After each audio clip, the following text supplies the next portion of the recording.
Yes, there we go. We're live. Good evening, ladies and gentlemen. Welcome to another seat at the table.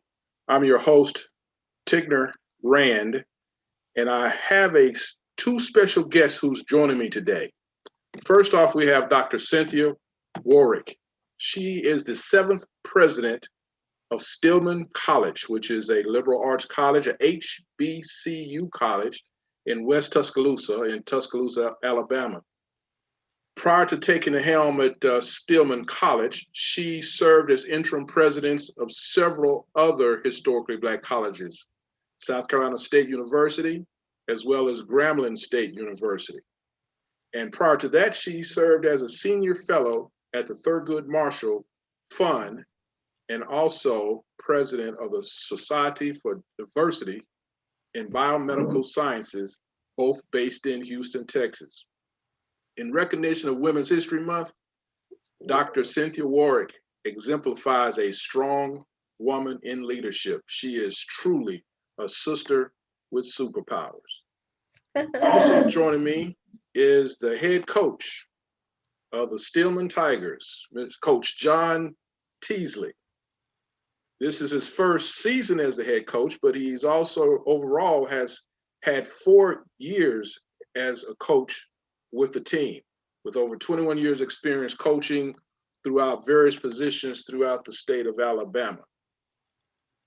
They're in a big run. We're getting ready to kick off a big tournament, the final 16 games of the 83rd annual Men's National Basketball Championship, which is a part of the NAIA conference, which is being held March the 18th to the 23rd at the Municipal Auditorium in Kansas City, Missouri.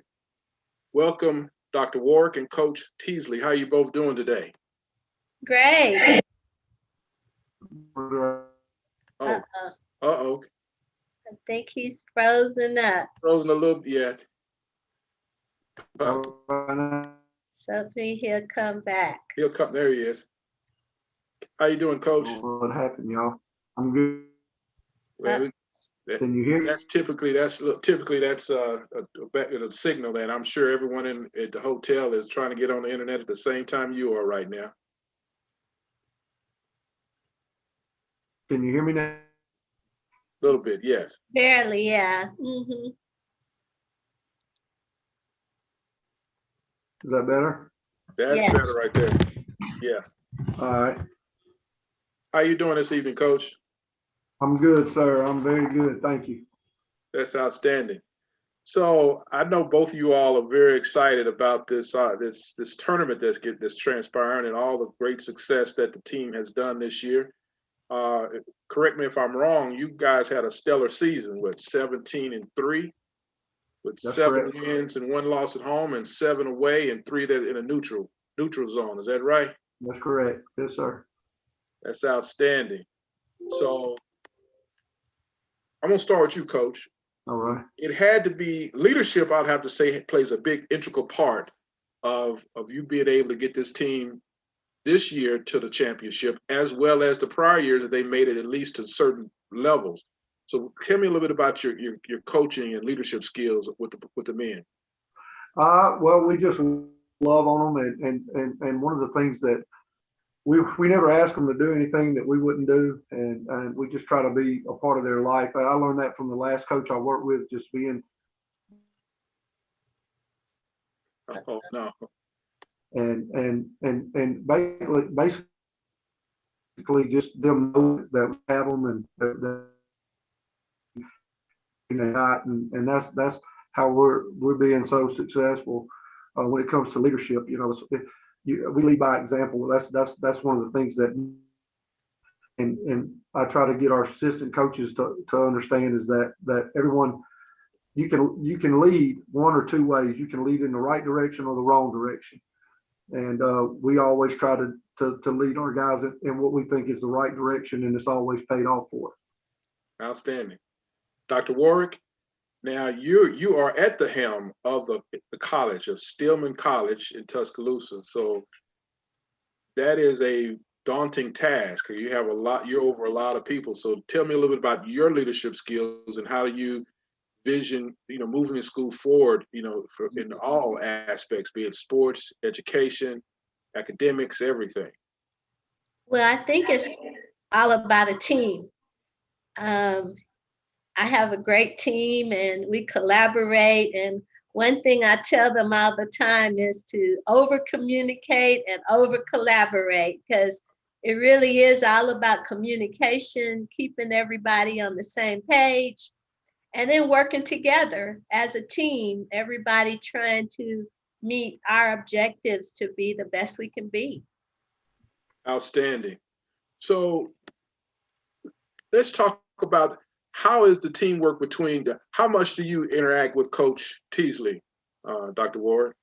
Well, this year I didn't have a lot of interaction because of COVID. I really hadn't been to any games in person because of the virus. But now that I've had both of my vaccinations, I'm going to the game tomorrow. So that'll be my first game in person. I've watched them live stream. In fact, that was one of the things I made sure that all of our games would be live streamed because of COVID. So that's right. We would be able to see them and support them that way.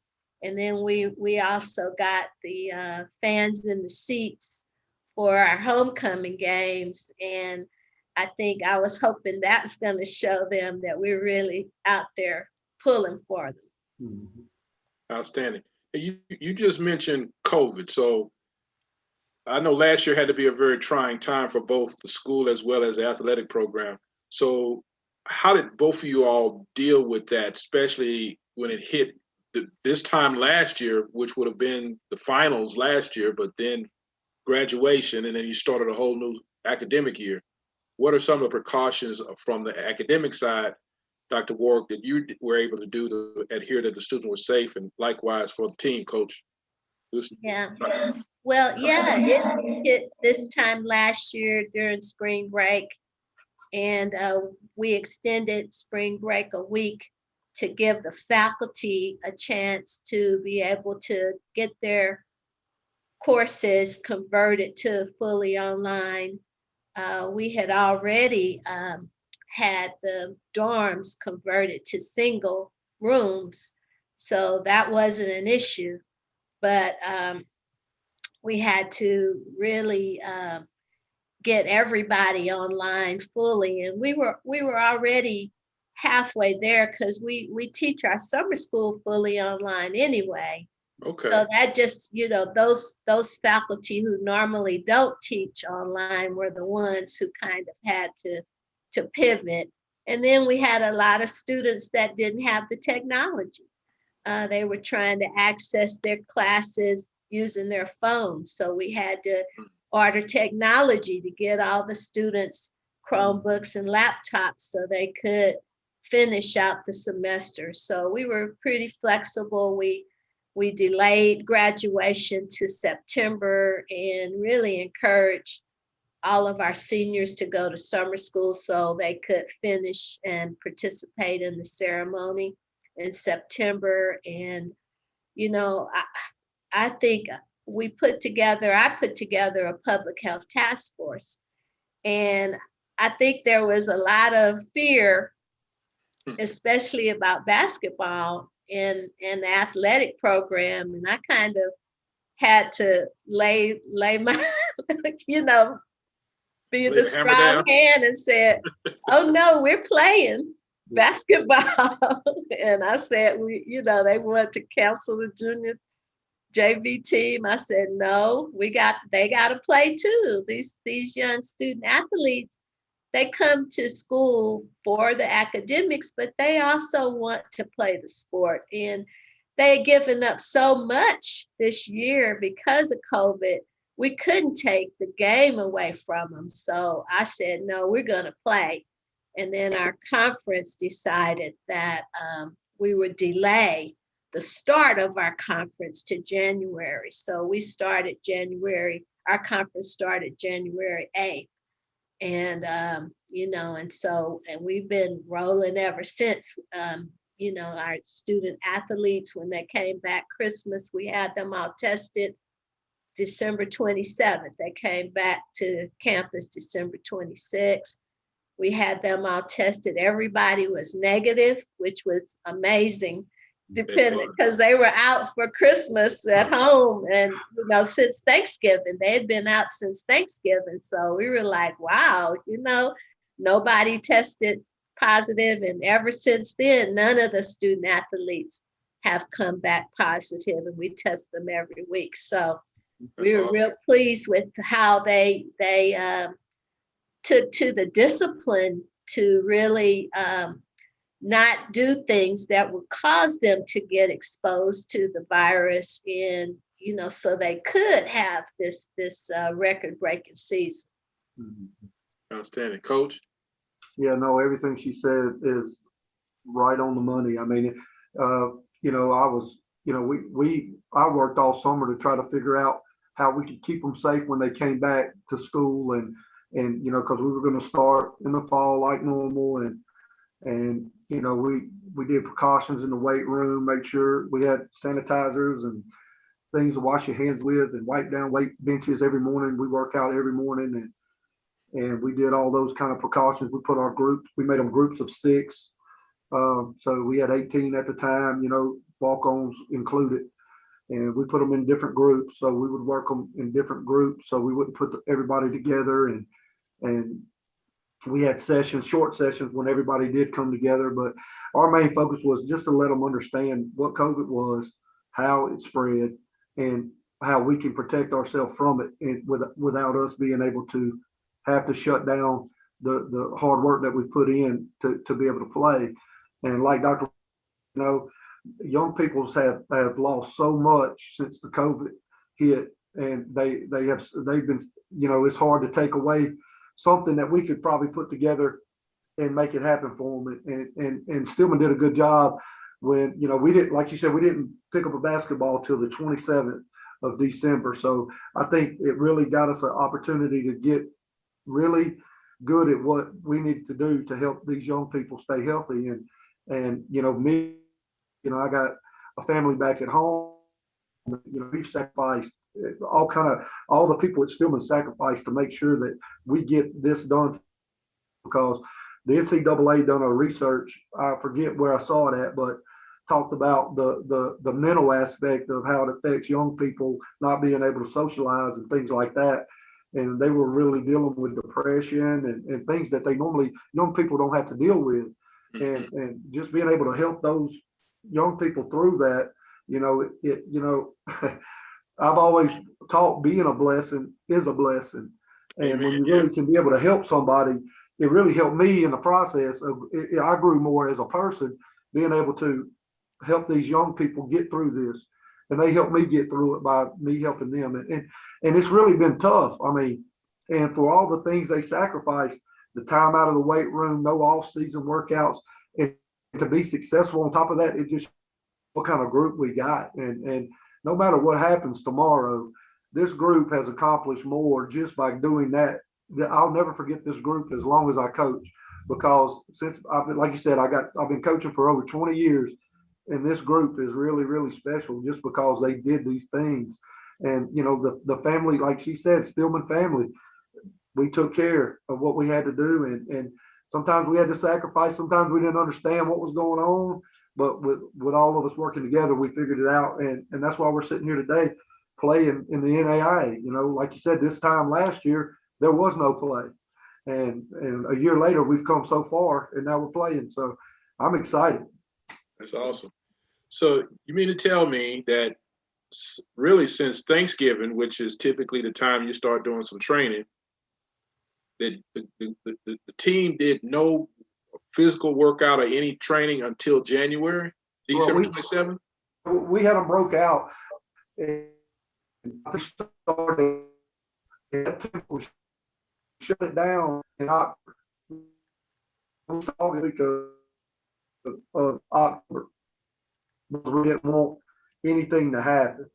And we were waiting on our conference to make a decision when we were going to play these. And as a department, our AD, we said, I really want us to maybe play no more than the limit, just to, and we agreed. And I think that's why we were here, because we shut down and we got good at what we needed. But yeah, those guys didn't pick a ball up as a group to the 27th.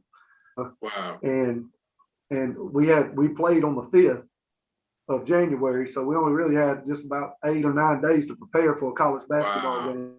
That's they had impressive. a lot to get in a little bit of time, but they did it. And we're still growing, and I think we're playing our best basketball right now. That's impressive. So just to kind of give everyone a kind of a view of the team, how many are return players who were playing last year? We have 7. Okay. 7. We started with 18. We're down to 12 right now, and we had 7 return.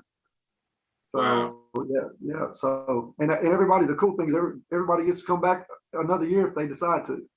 So wow. Right. So we might see this group for a while.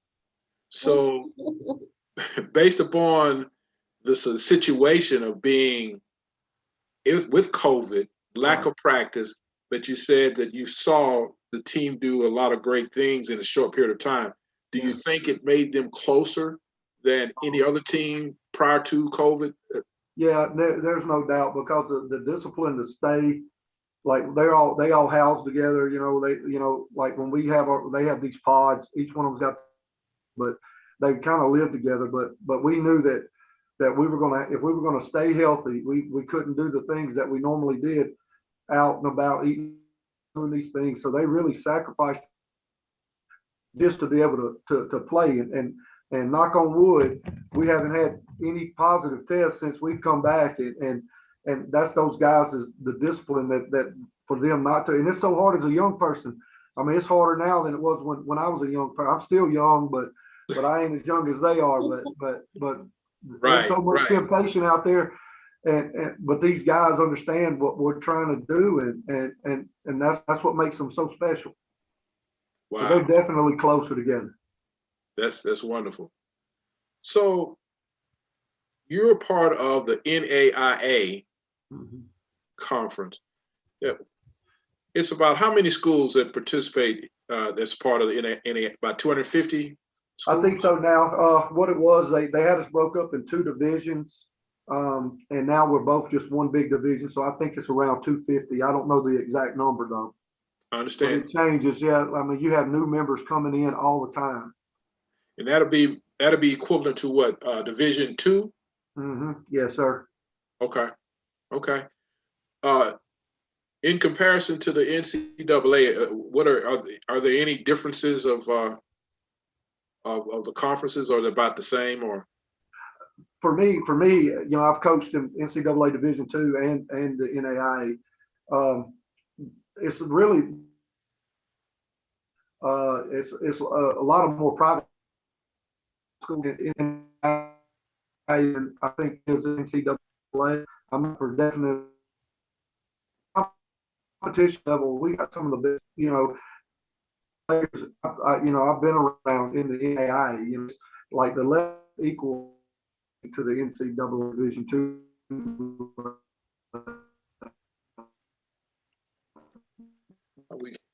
We're having a little technical difficulty, Coach. Yeah, I don't know if you can hear me or not. Well, I didn't know that historically, a lot of the current Division I HBCUs were in the NAIA. And I was looking at the history. And I was looking at the history and saw that the last HBCU to win the NAIA National Championship was Texas Southern, and now they're in the SWAC. They're in the SWAC NCAA, but they also won their conference, so they're playing tomorrow too in the first round of the NCAA tournament. But I was interim president at Grambling, and you were asking about the quality of people playing. Yes. And I was talking to some Grambling alums yesterday, and they were sharing with me that the year that Grambling won the NAIA national tournament, Willis Reed played in that team. That was in the 60s. That was in the 60s. So, yes. And so I think, just like the NCAA, it just depends on the student athlete and what they put into their sport, because we've had some players play in that recently in the European League. I know that we had one player from 2 years ago went to play in Spain. Wow, and yeah. Oh, awesome.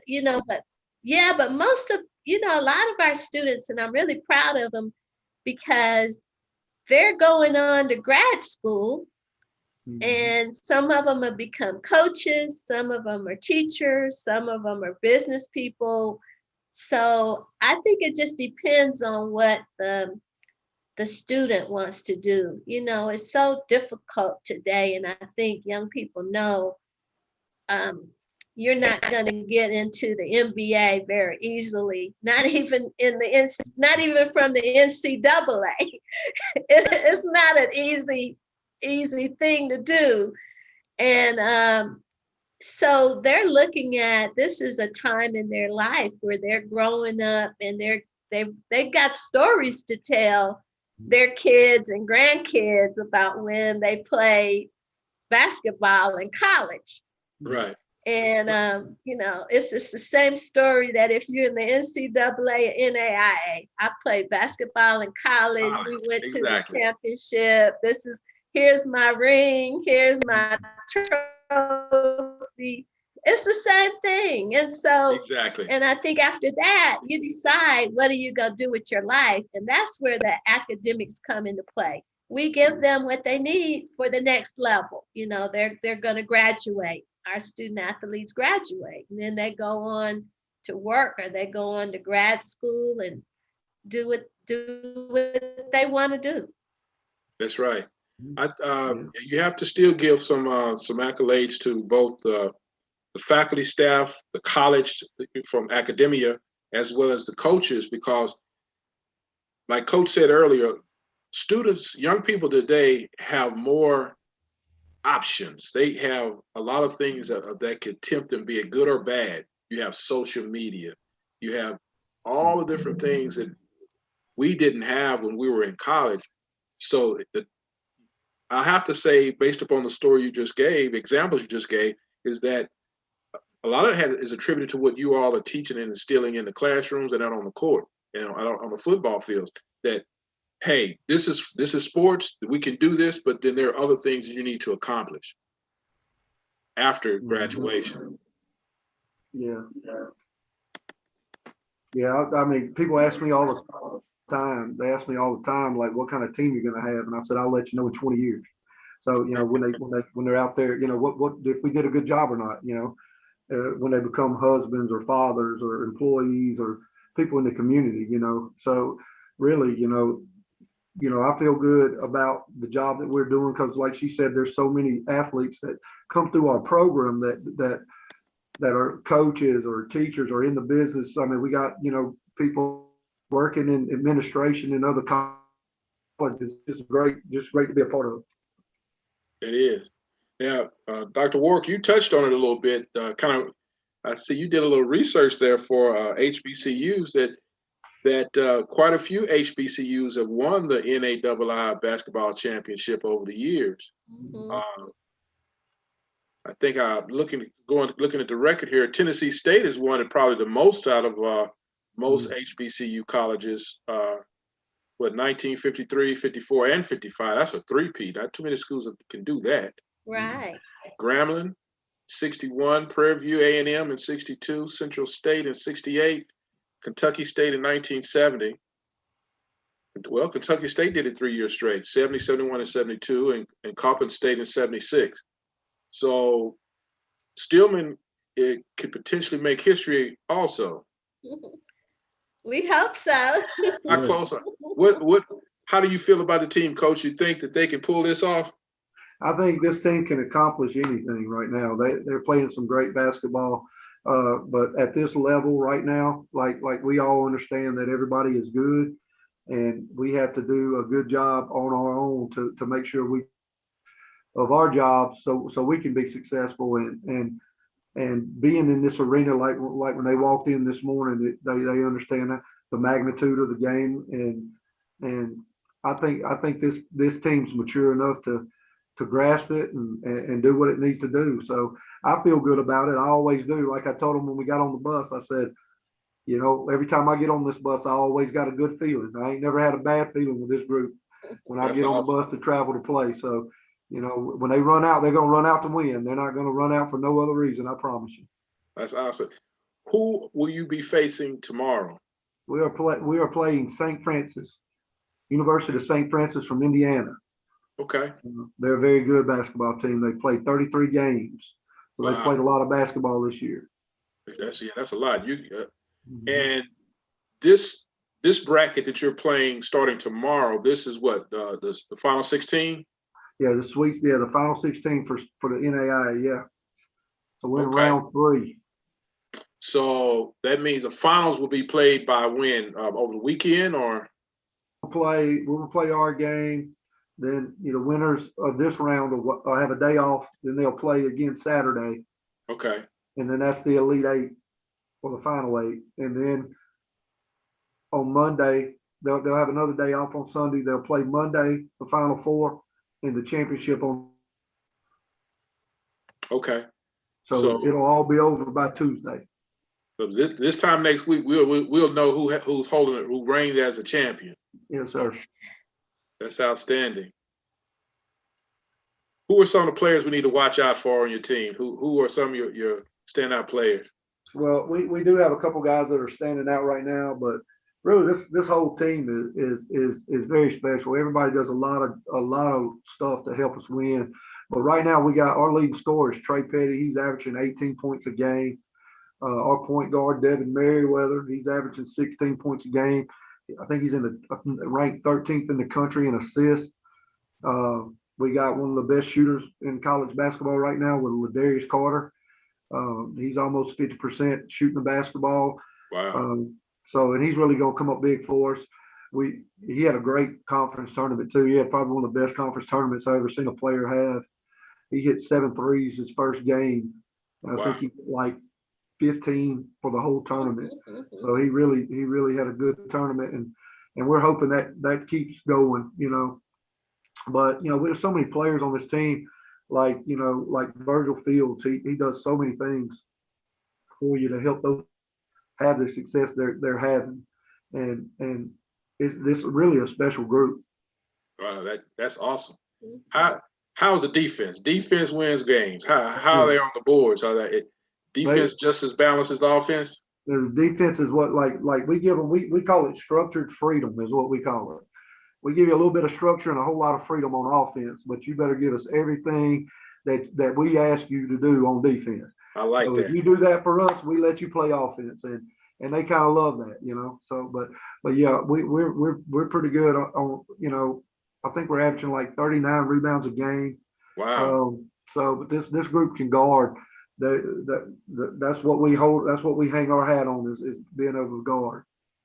That's good. Yeah, that's truly the key. That's one thing that, and I'm glad you were able to, you know, instill that, because you envision you have young men coming from all parts of the country to a whole new area, starting over at a college, but then like there's not one major eye on this team, but I want you all to be cohesive to work together. But if you do this, you can have freedom on the offense if you do what I will ask for defense. Yes, it's worked out for me. That's the way I've always taught basketball, and it's always worked for me, you know. So my daddy already told me, he said, if it ain't broke, don't fix it. So that's what we're gonna keep doing it. He's absolutely correct, and I typically talk to a lot of young men always want to be the high scorer. They want to, you know, emulate the Jordans and the Kobes and the LeBrons, but you're missing a key part. You got to be a full, well-rounded player. Can you play defense? Yeah, my coaches, they ask me all the time. They're like, "What are we for? What do we need? What are we looking for?" I say, "Look, they got to be able to do 3 things. They got to be able to dribble, pass, and shoot, and they got to be able to play defense. They do those three things on offense, and if they can slide their feet, then they're recruitable on the athletic side. And with GPAs and all that stuff too, but they want to know what kind of guy we're looking for that can play basketball. And those are the things. You got to be able to do those kind of things, or you won't be able to survive at Stillman, because everybody on this team can do those things and do them well. That's outstanding. Well, Dr. Warwick, I know you're excited and proud of the team. So you're ready for tomorrow's game? Yeah, I'm ready. I've got my Stillman gear and I'm ready to go. I'm gonna be hollering out there, so they'll be able to hear this squeaky voice. And Dr. Warwick, she always comes to the games too. I know it's probably been messing with her because she ain't been able to go. They had a big picture, a blow up picture of her on the front row for us. So I don't know if you've seen that, but yeah, she was there even though she wasn't there. I promise you. Are you a big sports fan, Dr. Warwick?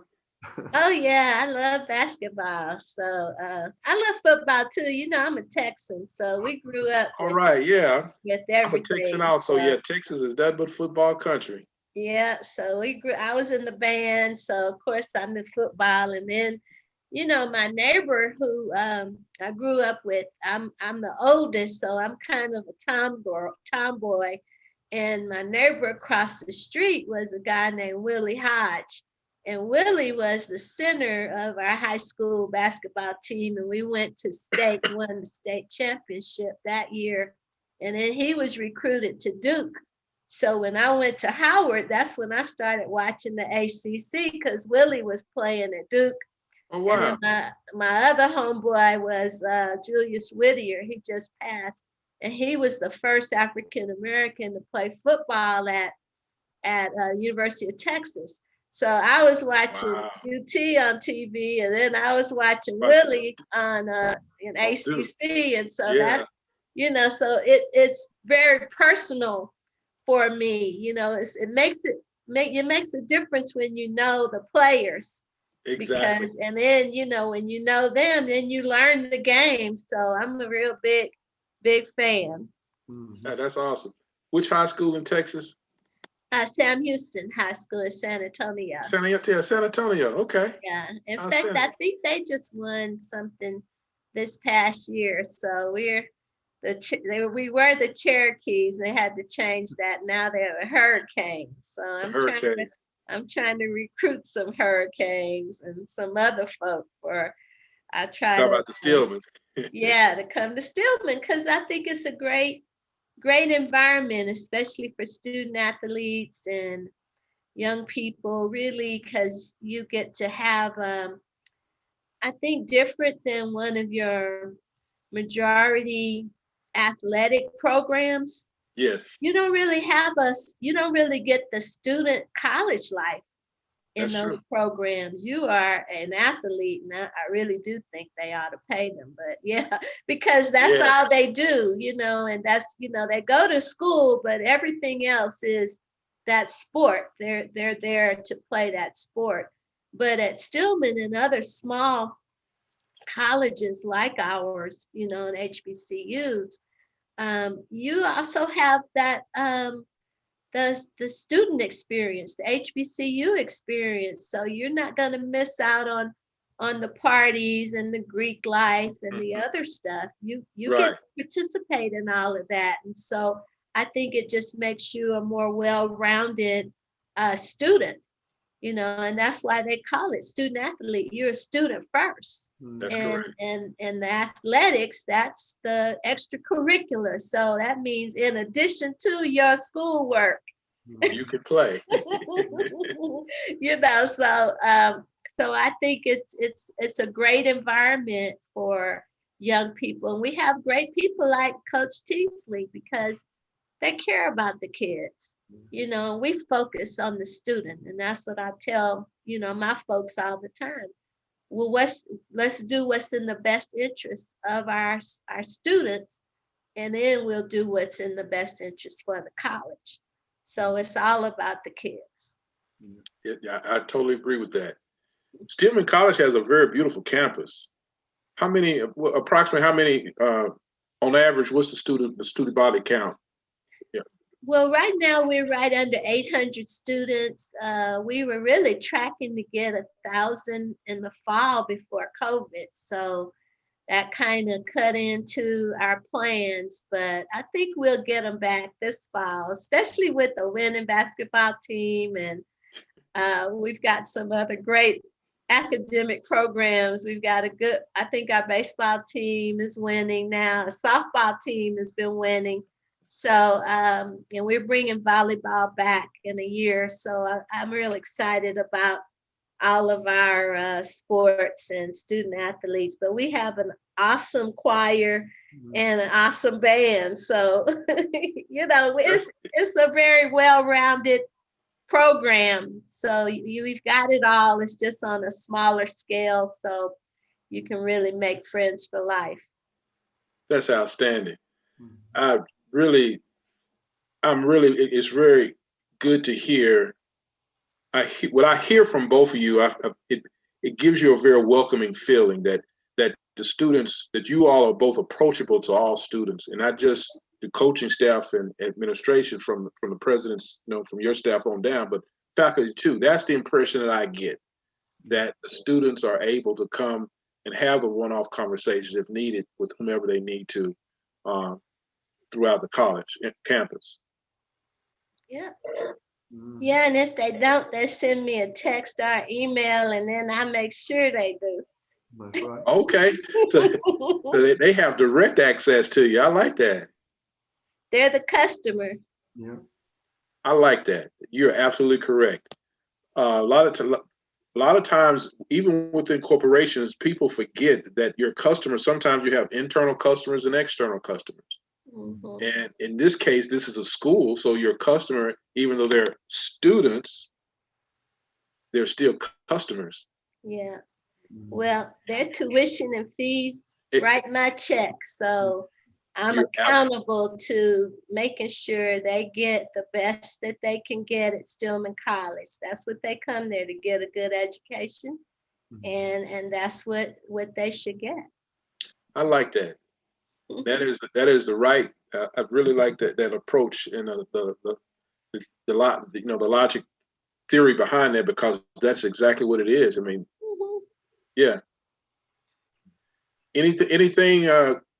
Any closing remarks from you, Dr. Warwick, before we go?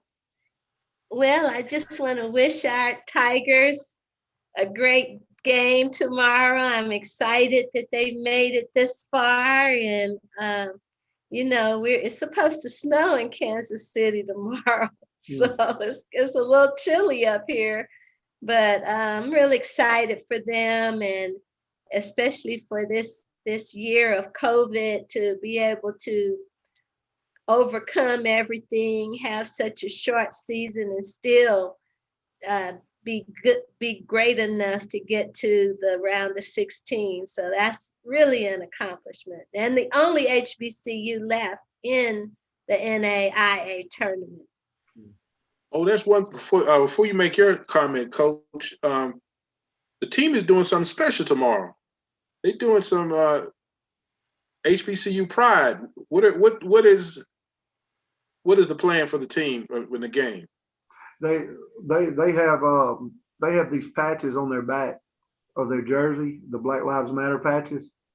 So they're going to wear those. They've been wearing them all year, and just to make it this far and be able to wear it out there on that floor, it really means a lot, especially like the year we've had, and it's just one of those things to just show their support and where they stand, and what really means a lot to them, and I'm grateful to have guys that really do the things that they believe in. That's one of the things that we want them to do. We want them to be able to stand up for what you believe in, and especially if it's for the right cause, and they're going to be doing that kind of thing, and I'm proud of them, and I think it's going to be very special. Outstanding. Any closing remarks for you, Coach Teasley? No, I'm just anxious. I probably won't sleep tonight. I'm ready. I wish we was tipping in a few minutes, but I know.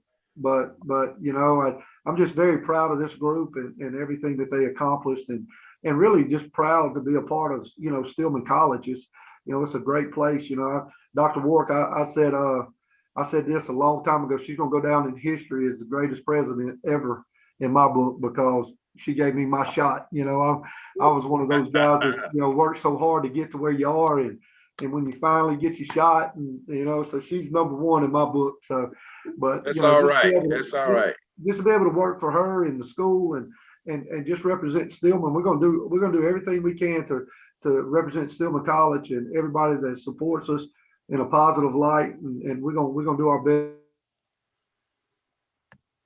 That's outstanding. You have any pregame rituals that you or the team do?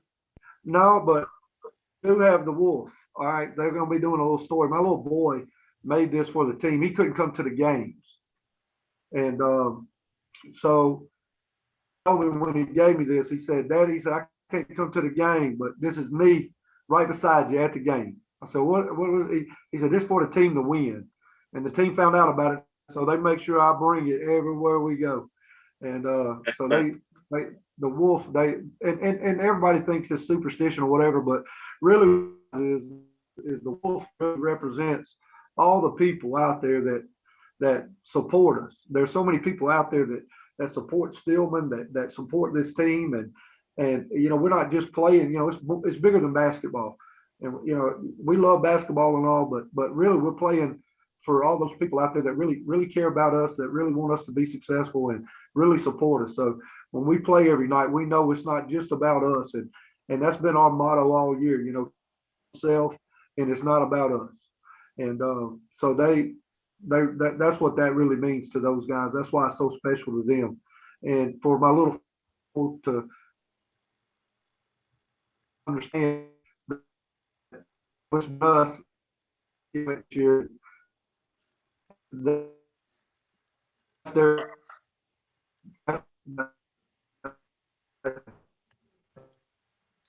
Oh, that's our He froze up. that's our little the signal's going bad right when you got to the good stuff, Coach. Oh yeah, he's froze now. Oh wow. There we go. Yeah, you froze right on the good stuff, Coach. Yeah. But I'm sorry. That's all right. But we got the gist. I know you know the wolf is symbolic of they travel in packs, but they're strong. Yeah. So that's right. So I see. So you're representing the community and all those who back you. So that says a lot. So that's a whole pack of people. That's all a part of the Stillman Tiger Wolf Pack. Yeah. And what is he wanted the tiger, but I think the little boy in front of him got the tiger, so he settled for the wolf. And I said, "It's okay." He said, I know the wolf's tough too, Daddy. He's tough too. That's right. I like his determination. I'm with him. Hey, I just want my daddy to have it. Yeah, but hey, his name's Tiger though. Hey, that's it. That's all that matters. We put it all together. That's right. I really appreciate both of you, Dr. Warwick and Coach Teasley, for joining me today. Much success to the team and the future of the college. Playing in the 83rd National NAIA National Championship. You're in round 16, and the goal is for you guys to bring back to Tuscaloosa that trophy. Yes, sir. So we're going to be rooting for you guys to make sure you bring that thing back home. Thank you. We appreciate it too for having me on. It means a lot to us. All right. Make sure, Dr. Warwick, make sure that, get us some pictures once after the game, group pictures. We need to make sure we feature the guys, and, we'll be talking after we bring the championship home, Coach, and, put some things together. All right. Sure will. Thank you, ladies and gentlemen, for tuning in to Rolling Out's A Seat at the Table. Stay tuned. After this show, we have another show coming up with another person, Dion M. King, who will be joining us also in a conversation about diversity in corporate America. You've been tuned in today with Dr. Warwick, Cynthia Warwick, and Coach John Teasley of Stillman College. And we thank you very much for your time, and you'll be safe and have fun while you're in Kansas City. Thank you. Thank All right. you. Okay, bye. Bye-bye.